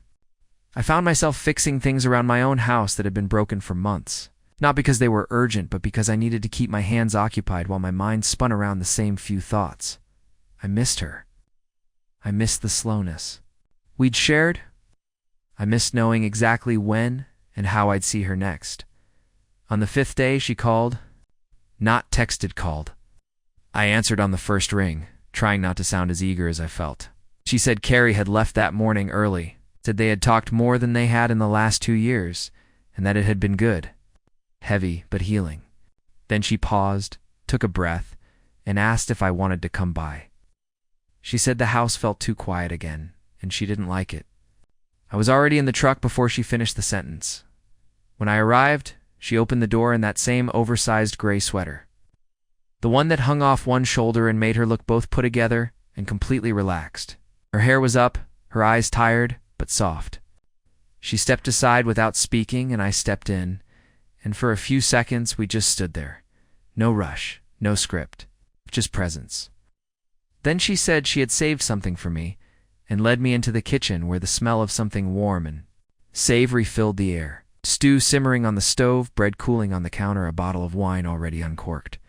She smiled a little, said Carrie insisted they cook one of Evan's old favorite meals before she left, and there had been plenty left over. I helped her set the table and pour the wine, and we sat across from each other, the quiet between us. No longer heavy, just full. Over dinner, we talked like we always had, but with a new kind of clarity. She told me more about Carrie, about how their relationship had always been complicated, especially after Evan's death. How they had grown distant not because of conflict, but because grief pulls people inward in different ways. I listened, really listened, and she noticed. She said I was easy to talk to, and that was a bigger compliment than she probably realized. I told her that I was glad she had taken the time, that reconnecting with people we once held close was hard, but necessary. She nodded, then said quietly that she had realized something important while Carrie was visiting, something about me, about us. I didn't interrupt. I let her find the words. She said she had spent so much of the last 2 years trying to figure out how to live alone, how to be independent again, how to find herself after years of being half of a pair. She said it had taken time, therapy, grief, anger, silence, and more patience than she thought she had. But lately, since I'd come around, she'd begun to see that being alone and being lonely were not the same thing, that it was possible to be whole on your own, but still long for the right kind of company. And she said that with me, things felt different, that she didn't feel erased or overtaken, that she still felt like herself, just ... softer. Seeing that moment stayed with me, the way she said it, the way her eyes didn't waver. I reached across the table and took her hand, not as a gesture of romance, but of agreement, of shared truth. We sat like that until the wine glasses were nearly empty and the kitchen light buzzed softly above us. Afterward, we cleaned up together. Without speaking much, the clink of dishes and running water filling the space like music. She turned to me as I dried the last plate and asked if I'd stay again. Not as a question weighed with uncertainty, but as an invitation without fear. That night, I did stay. And this time, it wasn't because she didn't want to be alone. It was because we both knew we didn't want to be apart. Morning crept in, slowly filtering through her bedroom window in soft golden bands. I stirred before she did, not because I had to be somewhere, or because I was uncomfortable, but because I was simply aware of her, curled up on her side. Breathing deeply, strands of hair falling over her cheek in quiet disarray. I stayed still. For a while, just watching her and letting the stillness wrap around me. The house was quiet in a way that didn't feel empty anymore, only peaceful.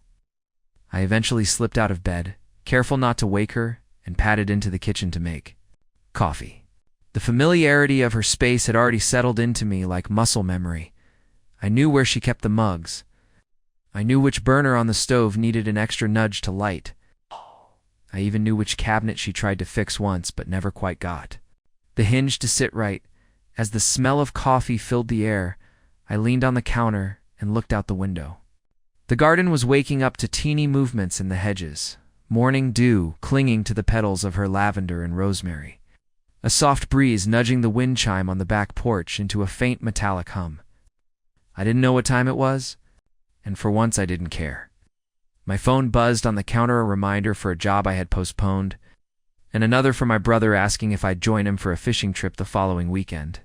I silenced them both, not out of neglect, but because for the first time in a long while, I didn't feel like I was running behind on life. I felt like I was exactly where I needed to be.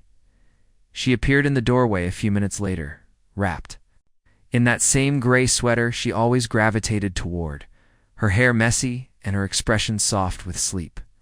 She didn't say anything right away, just walked up to me, took the mug I offered, and stood beside me in silence. That was one of the things I admired most about her. She didn't feel the need to fill quiet with noise. She let it breathe. We stood like that for a while, sipping coffee and watching the world slowly shift from morning to midday. Eventually, she said she had something she wanted to talk about. Not urgent, not heavy, just something on her mind.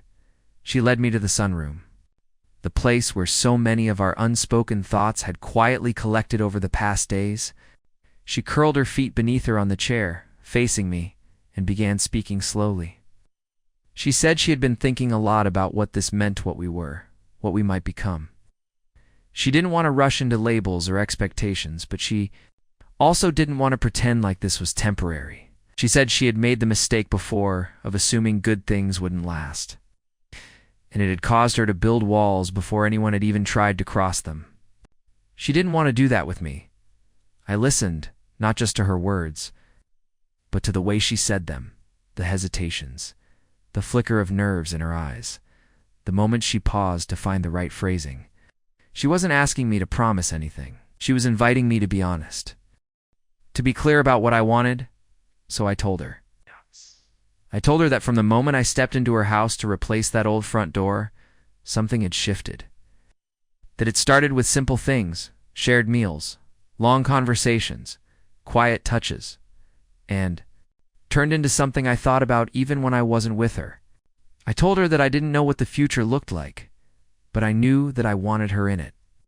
Not out of obligation or convenience, but because being around her made everything else feel more grounded, more real. She exhaled, visibly relaxing. She smiled, not a wide performative smile, but one of those small, honest ones that pulled gently at the corners of her mouth. She said that was all she needed to hear. Not a declaration, not a plan, just the truth. And with that, it felt like a new page had been turned. Not a dramatic shift, but a natural continuation, one where we could build something at our own pace.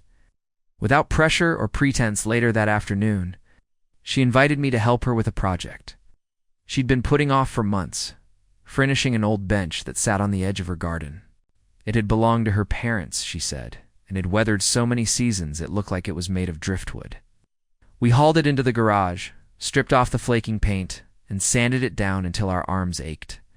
We picked out a stain that reminded her of honey, and as the wood drank in the color, she told me stories of childhood summers of lemonade stands, fireflies, and her dad teaching her how to play guitar on that very bench. I could see it all in my mind.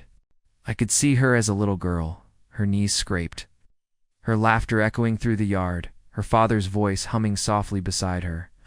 And I realized then that this was how people give themselves to each other, piece by piece, memory by memory. As the sun began to set, we brought the bench back out to its rightful spot, now gleaming with new life. We sat on it together, side by side, the stain still, slightly tacky, beneath our fingers. She leaned her head on my shoulder and whispered that it looked perfect. I said, it wasn't the bench that mattered, it was the history, the intention, the time we took to care for it. She smiled, and I could feel her heart beat a little faster, or maybe it was mine. Either way, it felt like something had been sealed not with words, but with shared effort. That night, we didn't stay up late talking. We didn't need to. We moved through the house like we had lived there together for years. I closed the windows, and when we finally climbed into bed, we lay in silence, our hands entwined beneath the covers. At some point, I whispered that I was glad I'd taken the job to replace her door. She laughed, a quiet sound in the dark, and said she was glad she hadn't fixed it herself, that it was better this way, that maybe things really do break for a reason to let someone new in. And with that, we drifted off to sleep, not as to people fumbling through the aftermath of grief and fear, but as to souls quietly deciding to stay, to try, to build something together. The days that followed fell into a kind of rhythm neither of us had expected, but both welcomed quietly. Like a melody you don't know you've memorized until you find yourself humming it while folding laundry. We didn't talk about what we were, not in the way people normally rush to define relationships. It was more like an unfolding something steady, something sure, something that required no titles to feel solid.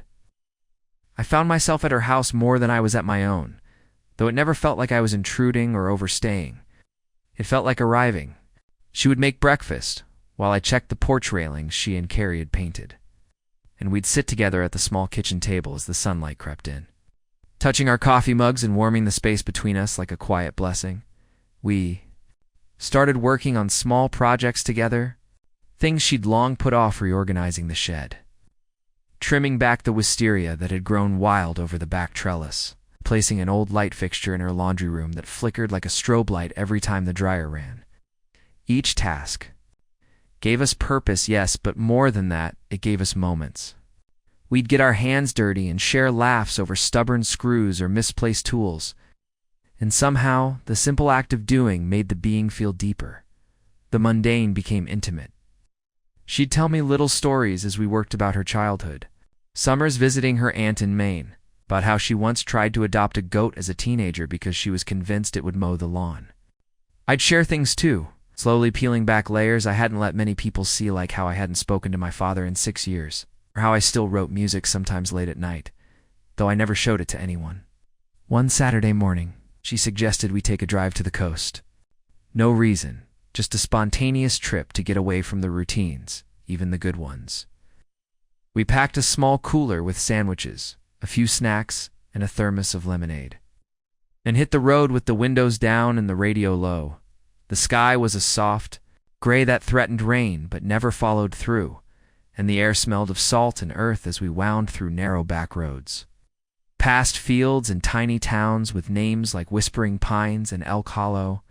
She told me about the times she and Evan used to do this very thing: get in the car and just drive with no destination in mind, only the comfort of the journey itself. I didn't flinch when she said his name anymore, didn't hang in the air like a ghost between us.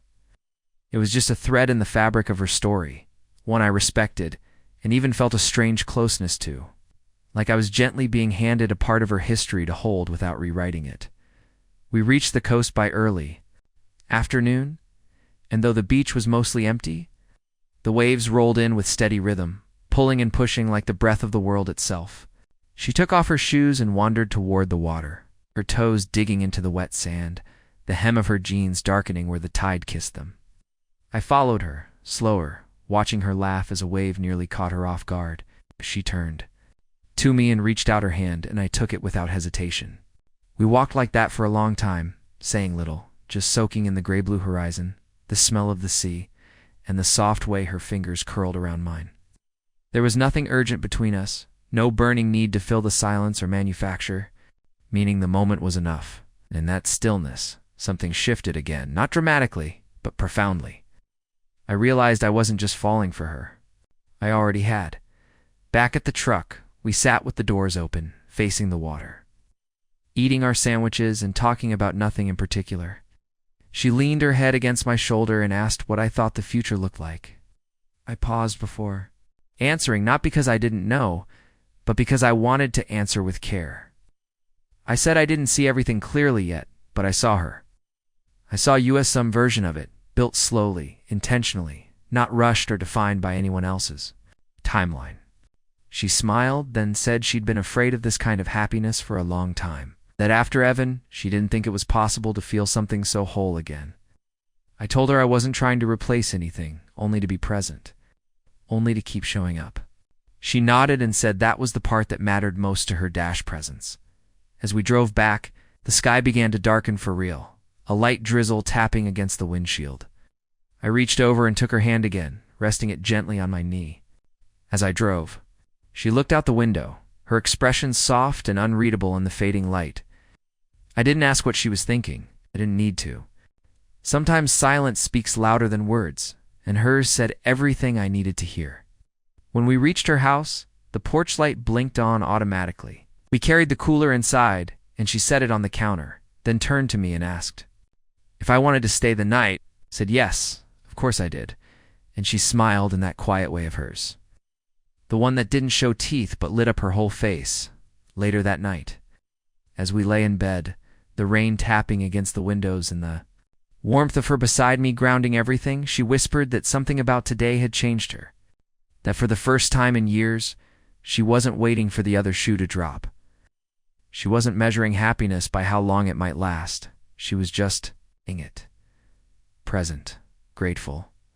I pulled her closer and told her that was all I wanted for us. To keep choosing the moment. To keep saying yes, even when the path wasn't certain. Sleep came easily after that. The kind of deep, quiet sleep that only arrives when you've stopped carrying things alone. When you've finally found someone who hears you.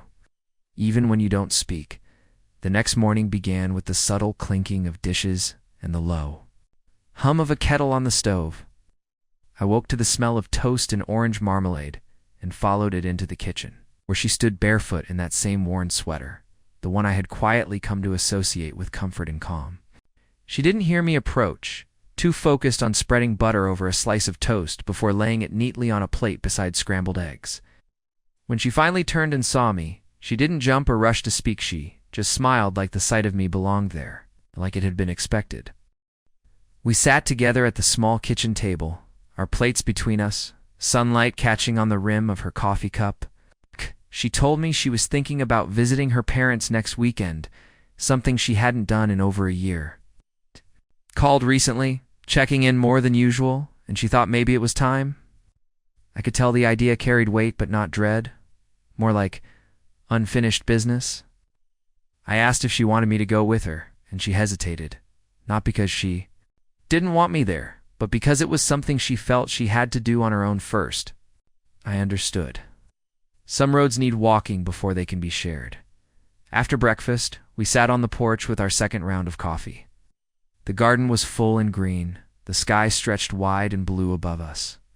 The peace of the moment made it easy to believe this was how life could be, not always dramatic or passionate, but steady, rooted, real. She told me she'd started journaling again, something she hadn't done since Evan passed. Said it helped her make sense of all the things that used to feel too tangled to write down.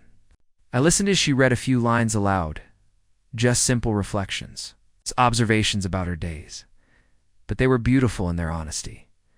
I told her I thought her words mattered, that her story mattered. She looked at me like I'd handed her something sacred. We spent the rest of the afternoon cleaning out the attic. It wasn't planned, it just happened, the way things do when two people are comfortable enough to move through space together without checking for permission. Dusty boxes, old photo albums, forgotten Christmas decorations all pulled out and examined under shafts of sunlight that cut through the small round window up there. She found a box of Evan's Things baseball cards, a pocket knife, a faded flannel shirt.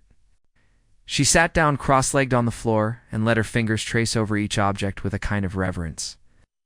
I sat beside her, but didn't say anything. There was nothing to fix, nothing to solve, just space to hold.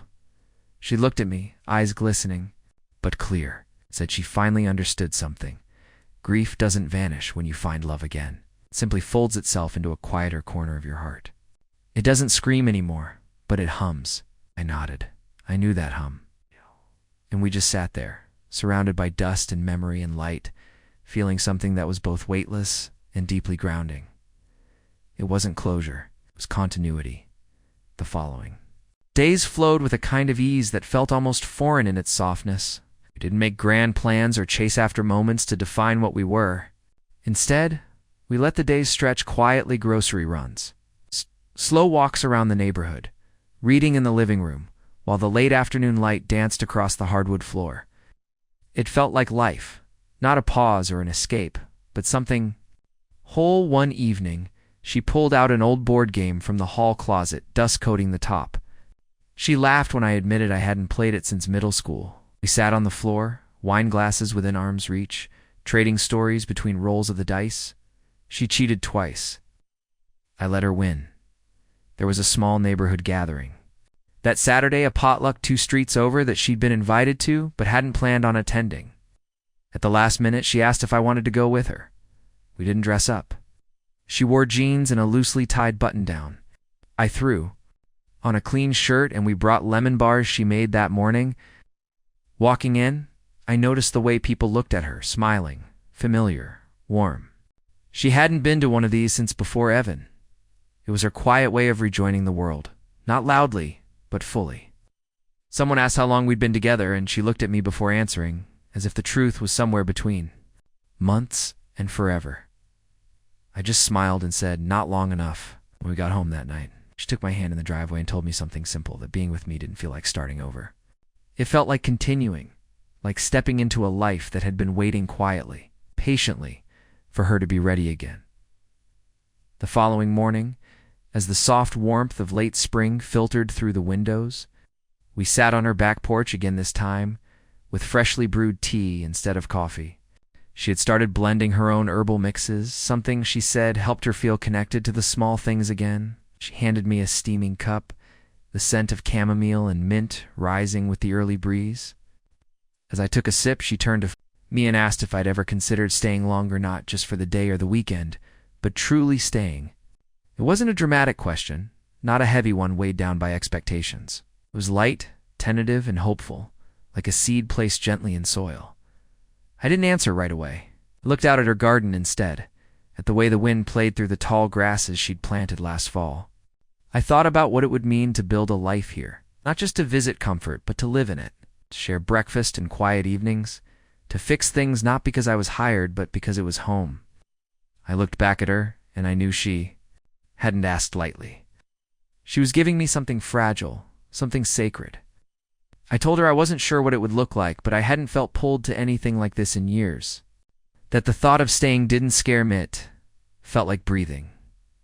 She smiled, without saying another word, reached for my hand. We didn't need to plan everything that morning. We didn't need to mark calendars or pack bags. Needed was the honesty of that moment and the understanding that, whatever came next, we were no longer navigating life alone. We had found something worth holding on to. It had been almost a month since I first stepped through her front gate, toolbox in hand, expecting nothing more than another job, another house, another name I might forget by the end of the week. But now, as June's warmth settled in and the long days stretched lazily into each other, I found myself memorizing everything, how her voice sounded when she read aloud from the paper in the morning. Ouch! She tapped her index finger twice against her mug before taking a sip, how she hummed softly when watering her plants. A habit she claimed was unintentional, but I grew to love. I was still sleeping in my own place part of the time, but most nights found me back at her house, not out of obligation, but because something about that space about her had begun to feel like the safest kind of gravity. She was painting again. It had started with a canvas she kept tucked away in the back of the guest room closet. One night, after a glass of wine too many and a discussion about regrets, I had gently urged her to try again. A week later, the sunroom was cleared of its extra furniture and filled with the smell of oils and turpentine. Half-finished canvases leaning against the wall like windows into the quiet corners of her mind. Watching her lose herself in the process brushes, moving with purpose. Colors blending with thought was like watching someone return to a language they hadn't spoken in years, but still remembered fluently. It didn't matter whether she finished a piece or not. What mattered was that she was creating again. And through her creating, something in me softened too. On a quiet Wednesday evening, we sat outside after dinner with a blanket over our laps and a pitcher of lemon water. Between us, fireflies blinked lazily in the bushes, and the world felt suspended in a kind of golden silence. She told me she'd been dreaming again. That for years sleep had been a place she entered cautiously, never trusting her own mind to keep the pain at bay. But now her dreams were different, sometimes nonsensical, sometimes vivid, but never cruel. They weren't haunted anymore. I didn't respond right away. I just reached for her hand and held it, knowing that peace after grief often comes in the quietest of ways. A letter arrived the next morning. It was from Carrie, who had written to say she missed her mom and hoped to visit in July. The tone was lighter than their last exchange, and I watched a smile flicker across her face as she read it. I knew that rebuilding that relationship would take time, and maybe it would never return to what it once was. But it didn't have to. It just needed honesty and space to grow into whatever it could become. She asked if I thought it was too soon to invite Carrie to stay a few days. I told her I thought there was no such thing as too soon when the heart is ready. Later that day, while reorganizing her pantry, a project we started and abandoned at least twice before she paused, leaned against the doorframe, and looked at me with an expression I couldn't quite place. I asked her what was on her mind, and she said something simple but profound, that life doesn't always give us second chances in ways we expect. Sometimes it gives us something quieter, not a restart, but a continuation. A new chapter that begins not with fireworks, but with the slow turning of a page. And maybe, just maybe, we had stumbled onto one of those chapters without realizing it. Summer arrived with little fanfare, just the gentle hum of fans and windows, the clinking of ice cubes in tall glasses, and the chorus of cicadas echoing in the distance each evening.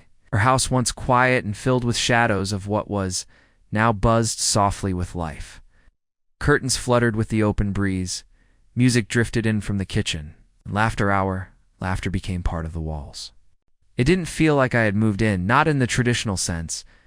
There was no official conversation, no cardboard boxes stacked by the door, no dramatic shift in the air. But little by little, my things had found a place alongside hers. Books joined hers on the shelves. My coffee mug took permanent residence in the cabinet next to her favorite blue one. One afternoon, we took a walk around the local farmers market, a weekly event she hadn't attended in years.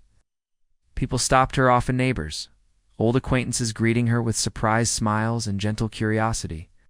She introduced me with ease, not as a contractor or a friend, but simply as someone who showed up and never left. The phrase made both of us chuckle, but there was truth in it. I hadn't planned on staying. She hadn't planned on asking. But we both had found something undeniable in the simplicity of showing up again and again. That evening, we sat on the back porch after dinner, the sun dipping behind the trees and painting the sky with soft streaks of amber and violet. She had this quiet look in her eyes, the kind she got when she was about to say something important, but didn't want to rush it.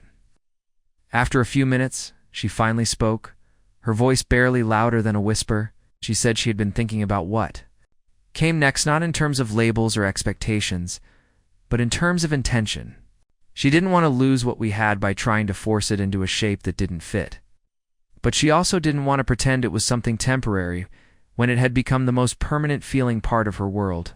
I took a deep breath and told her I had been thinking the same thing, that I had spent most of my adult life moving from place to place, job to job, relationship to relationship, never quite settling, never quite trusting that stillness could be safe. But with her, everything slowed down. It's not in a way that felt stagnant, but in a way that felt rooted. I told her I wasn't looking for fireworks or fairy tales. I was looking for mornings like the ones we'd shared, for evenings like the one we were living, for the kind of love that didn't demand to be shouted, but instead was felt in the smallest gestures. She reached for my hand and said that maybe, just maybe, love didn't always arrive wrapped in certainty. Sometimes it walked through the front door wearing work boots and carrying a screwdriver. Sometimes it knocked only once, and you almost didn't answer. And sometimes it whispered instead of shouted, asking not for promises, but for presence. For the willingness to stay, even when staying felt vulnerable. The following week, Carrie arrived. Her visit was tentative at first, full of polite smiles and unspoken hesitations. But slowly, through shared meals, evening walks, and long talks with her mother under the stars, something softened between them. They didn't erase the past or pretend the pain hadn't existed, but they built something new, something rooted in forgiveness and a mutual desire to move forward. I gave them space, took longer runs in the morning, spent more time fixing up the tool shed, which had become my quiet retreat when I sensed they needed their own. But every evening when the three of us sat together on the porch with glasses of wine and the quiet hum of cicadas in the background, I felt something that resembled family. One night, as Carrie was heading to bed and I began clearing the dishes, she looked at me and said, "Thank you for being here." It wasn't dramatic, it wasn't overthought, just sincere. And it stayed with me long after I washed the last plate. Her visit ended with a long embrace and a quiet promise to return. Soon, as we watched her car disappear down the driveway, She reached for my hand without speaking. Later, as we sat in the living room, the evening quiet around us, she turned to me and said that the last few weeks had felt like something she'd never thought she'd have again: peace, love, and most of all, hope. I wrapped my arm around her, pulling her close, and told her I'd stay for as long as she wanted me to. That I wasn't there just to fix a door.